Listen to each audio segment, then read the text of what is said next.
Notice of non-consent. We have come to a pivotal moment in our journey. We have seen the mechanisms. We have begun to unborrow our futures, and we have started building new hearths of community. But there is one final, formal step we must take. It is not a step of violence, nor an angry protest. It is a step of profound legal and spiritual clarity. It is the act of serving a notice of non-consent. It is more than a complaint. In the eyes of universal law, silence can be construed as assent. When we do not actively and formally refuse a harmful contract or a predatory system, or quiet suffering is taken as agreement. Our quiet suffering is taken as agreement. Our inaction is taken as a yes. Today, we break that silence. We are moving from being passive subjects to becoming active, sovereign individuals and communities. We are formally revoking our consent to be governed, manipulated, and divided by systems that do not serve our highest good. To understand the power of this notice, we must first recognize the many forms these oppressive systems take. They are not always economic. Some of the most powerful and insidious systems are spiritual, social, and psychological.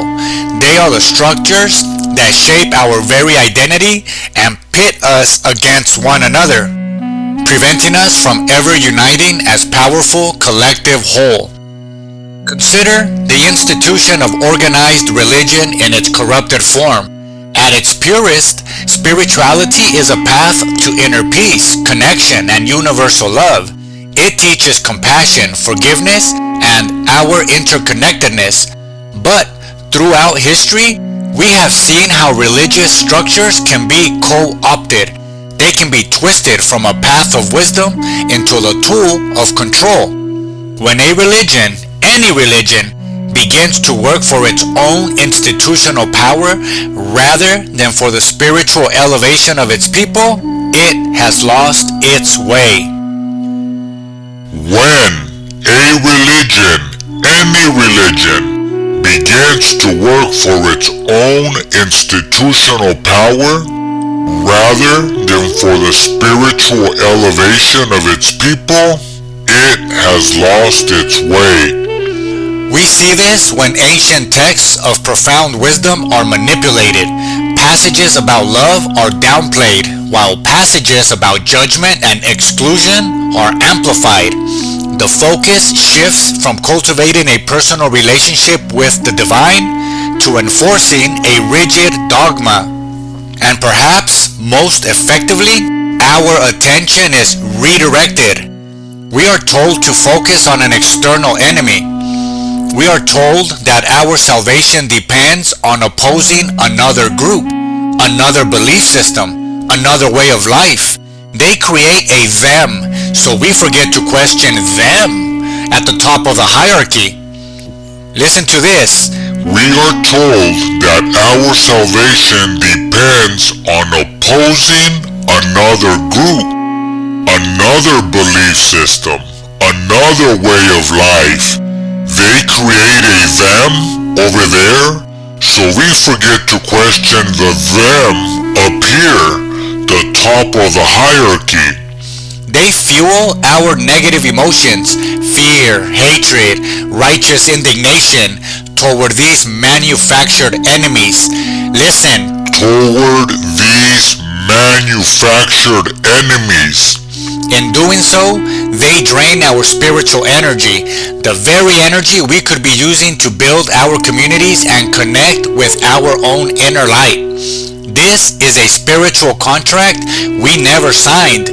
To this, we must issue a notice of non-consent. We are not okay with this. We withdraw our consent to be spiritually manipulated. We walk away from the division and reclaim the core wisdom for ourselves. This pattern of division does not stop at the church door.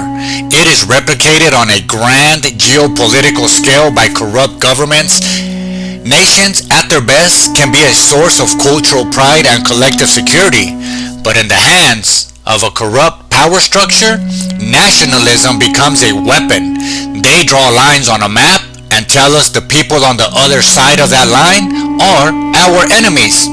They tell us that our safety and prosperity depend on dominating them, fearing them, or even going to war with them. They use the concept of race in the same way.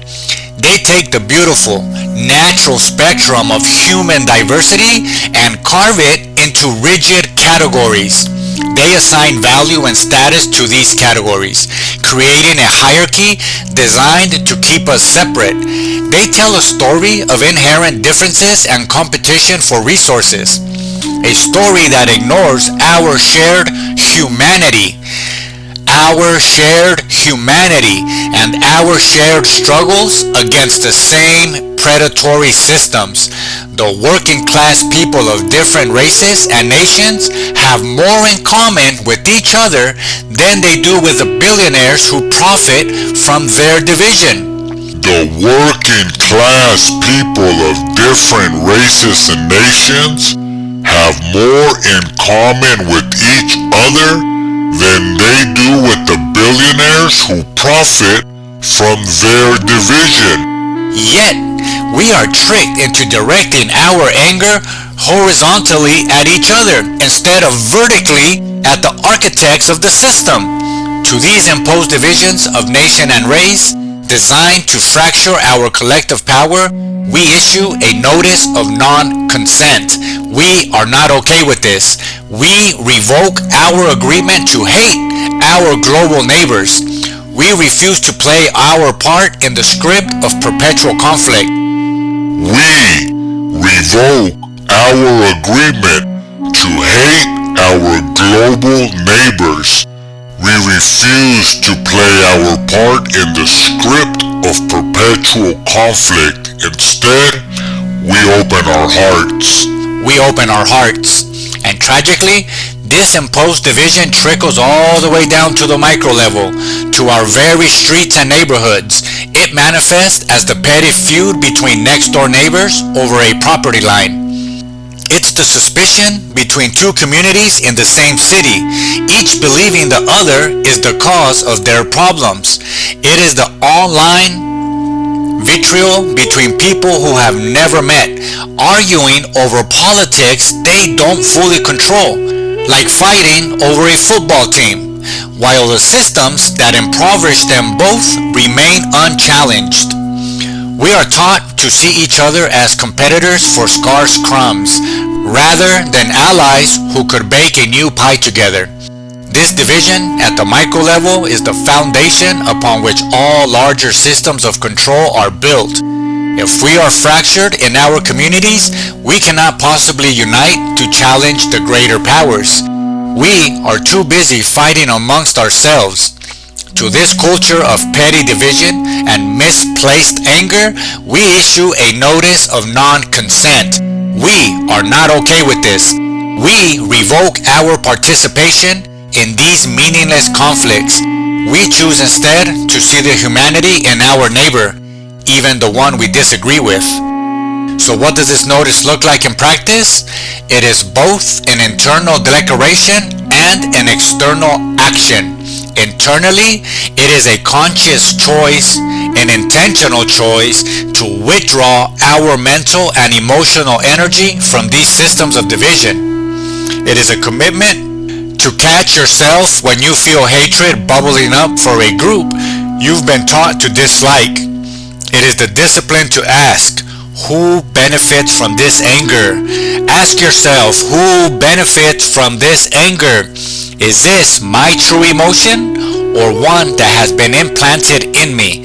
It is the decision to walk away from religious sermons that preach hatred instead of love and to seek wisdom on your own terms. Externally, it is about building the alternatives we have been discussing. Our notice of non-consent is made real not just by what we refuse, but by what we build in its place. When we join a community garden with people of different faiths and backgrounds, we are issuing a notice to the system of division. When you participate in a local time bank that ignores racial and national boundaries, you are revoking your consent to the narrative of competition. When you simply introduce yourself to a neighbor you were taught to fear, you are nullifying the contract of suspicion you were supposed to sign. This formal notice of non-consent is our collective declaration of spiritual and social independence. It is us putting the archons, the rulers of these old divisive systems, on notice. We are awake to their tactics. We see the strings they are pulling and we are cutting them. We are no longer consenting to their wars, their racial hierarchies, their religious manipulations, or their neighborhood divisions. Our energy, our attention, and our loyalty are now redirected. We are investing them in each other. We are investing them in building a new earth, tending the new network, and upholding the gardener's oath. The power they hold is an illusion. Listen to me, the power they hold is an illusion, sustained only by our collective silent assent. That silence ends today. Our notice has been served. The contract is void. We are free to build together.